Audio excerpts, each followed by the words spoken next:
Hello, welcome to the Week 3 2024 Season 2 track guide by Team Conti Sim Performance. We are at the wonderful Richmond Raceway. So it's been one of my favorite tracks throughout my competitive career, and even before that I used to love running here as a kid in some of the old NASCAR games. While the track has remained fairly consistent over the years, it has lost grip a little bit over time. This week, however, with our cold track temps and cold ambient temps, we are running some of the fastest times we've run around here in quite some time. So even though we're down on grip, we are up on speed. So that's going to make this week a little bit tricky. Corner entry is going to be the most critical part of the corner, as always, but even more so because how you set up that entry directly affects how you can roll the center right here, and that center roll affects how you can shape your exit. Pinch that center too much, you're going to pinch that exit. You're either going to get on the right front and get tight, or snap loose. Roll too fast through the center, same thing. So, and then you can't go too slow either. So you'll notice here into one, I try to do as much straight line braking as possible. To accomplish that on a curved straightaway, the best way to do so is to start pulling off that wall earlier than you think. Okay. The earlier you can pull off the wall within reason, the straighter you can make that shot down to the bottom of the one. So see, I'm up against the wall and I'm just slowly bringing it down so that I can get a straight shot down to the yellow line on entry. Use that yellow line through the center to help me rotate, cut, and get a straight drive off to. 3 and 4 is a little bit more of a conventional entry since we're coming down a very straight backstretch, but still pulling off the wall earlier than we typically would, so we can utilize that yellow line to help us grip the car up and pull it around the corner. Front grip is definitely at a premium this week, especially on fire off. We've got so much grip in the track that it's really throwing the balance rearward and making it fire off pretty tight. To combat that, you can certainly loosen the car up, but then you're sacrificing rear drive off later in the run, and that's what makes race winning cars, is that drive off as you get past lap 15, 20, 30 and beyond. So you will have to deal with a little bit of tight if you're on the TCSP setup this week, whether you're on benchmark or looser, but I promise it does get better, and it gets much better through the end of 30 and then past 30 into 50. It really starts to come into its own. Max brake pressure early in the braking zone is always trail braking through the center, a little bit of free roll, and then partial throttle until you're almost up on the straightaway. Trail that brake off, really use that yellow line to help you turn through 3 and 4. Get it straightened out on corner exit. It's very easy to slip the rear on exit of 4 because of how that corner falls away and you get to the straightaway.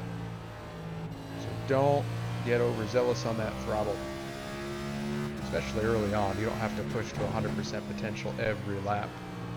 So if you need to just save a little bit of rear tire by delaying that full throttle point onto the front stretch a bit, then by all means do it. It'll definitely help later. Wheel input, let's focus on that a little bit. So you can see a good handful of wheel lock toward the center of each corner, which is consistent with what we talk about at other short tracks. You've got your little tugs at entry right there, and then as you approach the center, you've got your max wheel lock. As you increase the throttle, you back the wheel lock off, so that by the time you get to the straightaway, your wheel is fairly straight, so you can throttle up without having too much turn in it. Exit of 2 is tricky with that hump you go over, so be careful with that.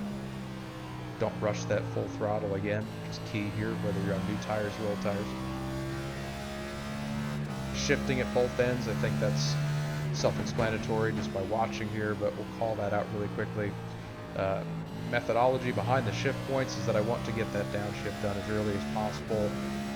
As I brake, that earlier downshift helps us utilize the engine braking, so while we are using a lot of brake pressure, we can use the drive line to help us slow down as well. Some people like to downshift as they get closer to the entry, so they feel like they can be more consistent with that. That's perfectly fine, but you're probably losing out on a bit of just outright pace potential in that entry zone because you can't drive in quite as aggressively.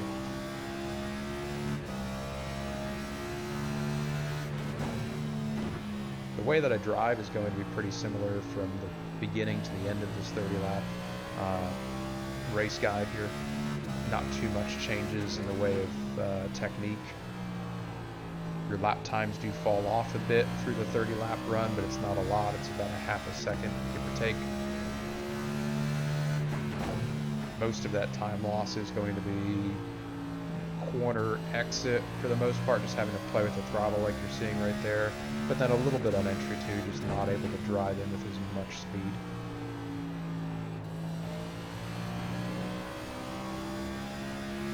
The bottom that we're running throughout this stint here is very line sensitive. Really want to get it down to the bottom early and keep it there. If you get even a half a foot off that bottom line, it'll definitely get quite a bit tighter. As the race goes on and as the run goes on, there are going to be opportunities to change your line around. So instead of bringing it down to the bottom right here, you would enter in the second lane above that first set of white dash marks on the track. You would slow down your center and then you would aggressively cut it back down and exit.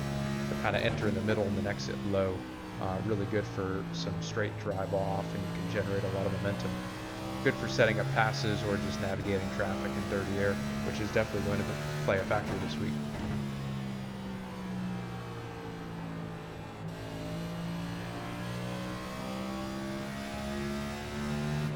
Straight drive off on exit again. Just really being careful with that throttle. Right here, it's super easy to just want to gas it up and drive out to the outside wall.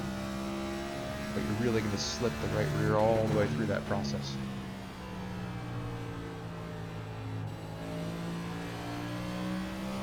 See a little bit of counter steer right there. It's me getting a bit too aggressive with the throttle.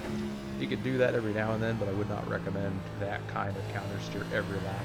You'll definitely overheat and overuse that right rear. Start to sacrifice your good drive off.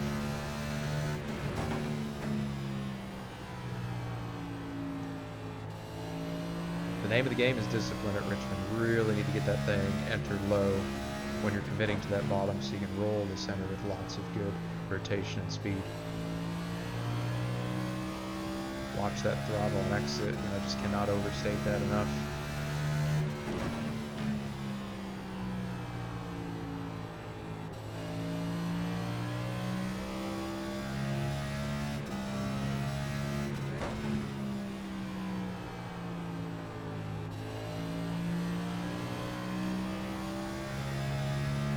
Laps in here, still in the 21.8s. Remember, started in the 5s and 6s, so about a quarter second to 3/10 or so fall off.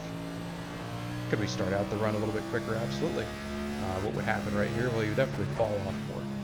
The tire temperatures are fairly low this week due to the ambient track temp being low. Tire wear isn't extreme either by any means, but it does help to save a bit at the beginning of the run.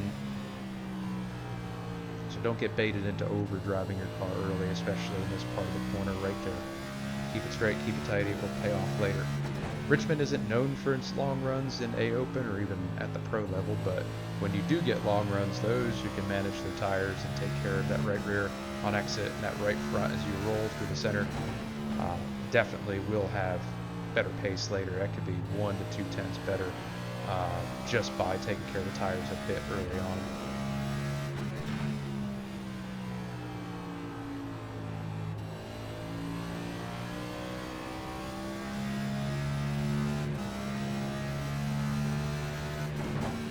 Straight shot down to the bottom still. Just really calling that out a lot because that's typically the most common mistake here is just turning into turn one entirely too late, putting all of that weight onto the right front, and then you just cannot get the thing to turn down. Get to the center and you're offline, and then you're running out of track on exit 2.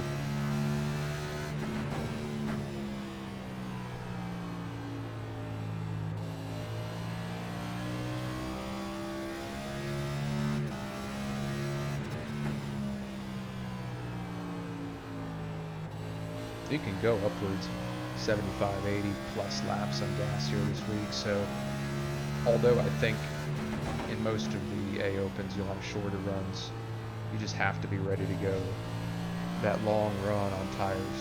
You know, if you just blow them off the back of the car early on and you get 30, 40 in, it's not going to be pretty. So just bear that in mind. It's difficult to do when you're in the middle of racing with people all around you with different outlooks on how fast they're trying to drive at that point and run, but Again, discipline, discipline, discipline, discipline with you yourself, how you're driving, how you're attacking the track, and discipline with where you're placing the car, how you're using your inputs, just being deliberate about how you're driving this thing this week. As we come to the final couple laps of the 30-lap stint here, you can see we're still sub 22 seconds, approaching that half a second of fall off mark. That fall off will continue past 30. Not too terribly much, but it will happen. Rear grip is becoming a little bit troublesome there, but I am trying to push this thing a little bit harder toward the end of my 30s.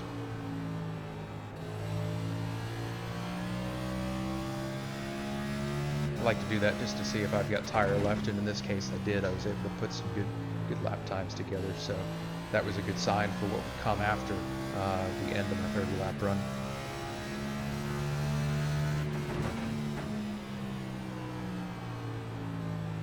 Good handful of wheel, nice straight exit. You know, get off that line a little bit in the center and then pull it back down. You can't really see it too much from inside the car, but maybe a little bit off the line, crank the wheel, bring it back down, nice straight exit off of 4 to complete the 30-lap run. So that's 30 laps at Richmond, and this week is going to be one of those weeks where you've got to get yourself on track and you've got to put the laps in. This is a really tricky track in normal conditions, but with it being so cold, like we've talked about at length here in this short video, it is really challenging to make speed without just sliding the front tires. Really easy to overdrive entry, either with too much speed or just too wide of an angle, and then you miss the center and you've got nothing to lean on. No lap time. You've got not too much good going on there. So early entries, straight line braking, discipline on throttle, on exit off the corners so that you don't overuse the right rear. Those are just some of the keys to being quick this week at Richmond. Don't get baited into driving too hard early. There still is a component of tire saving, and really definitely work on your qualifying too. Track position is important here, so the farther ahead you can start, the better your chances are for a good finish. So that'll wrap up this week's track guide at Richmond with Team Conti Sim Performance. Thank you all once again for watching, and good luck in week 3.